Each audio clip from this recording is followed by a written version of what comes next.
हाम्रो यो ग्रेड 10 को सेटमा के छ भन्दाखेरि यसमा इङ्ग्लिसमा पास भएको पर्सेन्ट दिएको छ, म्याथमा पास भएको पर्सेन्ट दिएको छ, अनि दुवैमा पास भएको पर्सेन्ट दिएको छ। तर दुवैमा फेल भएको चाहिँ के दिएको छ, नम्बर दिएको छ। अनि यसले के सोध्छ भन्दाखेरि अब यसलाई चित्र भेन डायग्राम देखाउ भन्छ। अनि पछि यसले के भन्छ भन्दाखेरि जम्मा कति विद्यार्थी एक्सको भ्यालु निकाल भन्छ, युनियनको भ्यालु निकाल भन्छ, अनि दुवैमा पास भएको सङ्ख्या निकाल भन्छ। अनि के भन्छ भन्दाखेरि fail in English double fail pass in math भन्दा भनेर भने यसको लागि हामीले के गर्छौँ भन्दाखेरि पहिला दिएको कुराहरूलाई हामीले लेट गर्नु पऱ्यो।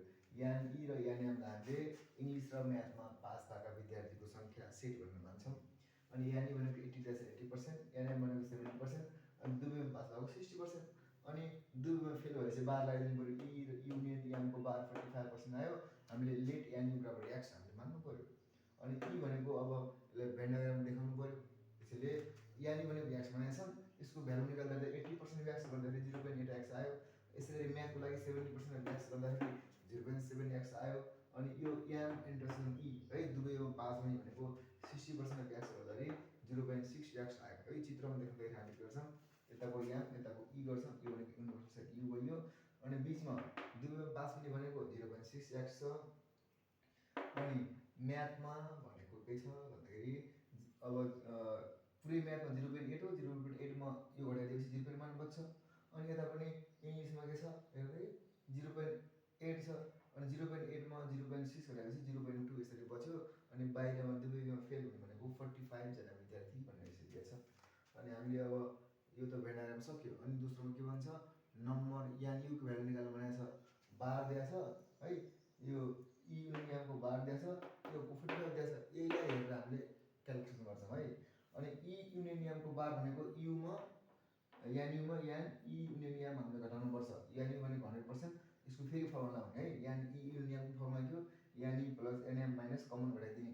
यसरी गर्दाखेरि के आयो भन्दाखेरि यान ई युनियन याम जो 45 छ यसको पर्सेन्ट निकाल्दा कति आउँछ, 10% आउँछ। यसरी सरल हिसाब गरेर बुझ्यौ। अनि पछि यो 10% एक्स है, यहाँ लेखेको चाहिँ मैले 10% लेखेको छु। यो 10% एक्स भनेकै 45 हो। त्यसैले 10/100 अफ एक्स गरेर 45%। अनि एक्स गरेर यता क्रस मल्टिप्लाई गरेर 450 आयो। यो भनेको यान यु जम्मा जम्मी विद्यार्थी भने यान यु भनेको 450 छ। अनि हामीलाई के भन्छ भन्दाखेरि दुवैमा पास हुनेको निकाल। यान ई इन्टरसेक्सन याम भनेको 0.6x फ्रम भेन डायग्राम भन्न सक्छौँ। अनि 0.6x हो, यसलाई 0.6 इन्टु एक्स भनेको कति 450 मल्टिप्लाई गर्दै 270 जना विद्यार्थी के छन्, दुवैमा पास भएछन् भनेर हामीले जान्नु पर्यो है त। अनि यसै गरी के भन्छ हामीले क्वेसनमा फेल इन इङ्ग्लिस है, फेल इन इङ्ग्लिसमा फेल भएका विद्यार्थीको सङ्ख्या डबल छ म्याथ ओन्लीमा पास भएको छ भनेछ। अनि फेल इन इङ्ग्लिस भनेको के हो, यान ई को बार हो। अनि म्याथ ओन्ली भनेको यान ओन्ली याम यसरी गऱ्यौँ है त। यसलाई हामीले डिनोट गर्नु पऱ्यो। अनि यो 20 कसरी आयो, इङ्ग्लिसमा पास हुने भनेको 80% छ क्या। अब जम्मा जम्मा 100%, 100%मा 80% घटाएर कति आउँछ कि 20% त्यही आउँछ कि, त्यही लेख्यौँ।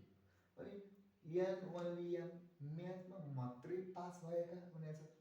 अब जम्मा जम्मी म्याथमा भएका भनेको हेर्दै मात्रै छ 70% म्याथमा पास हुने।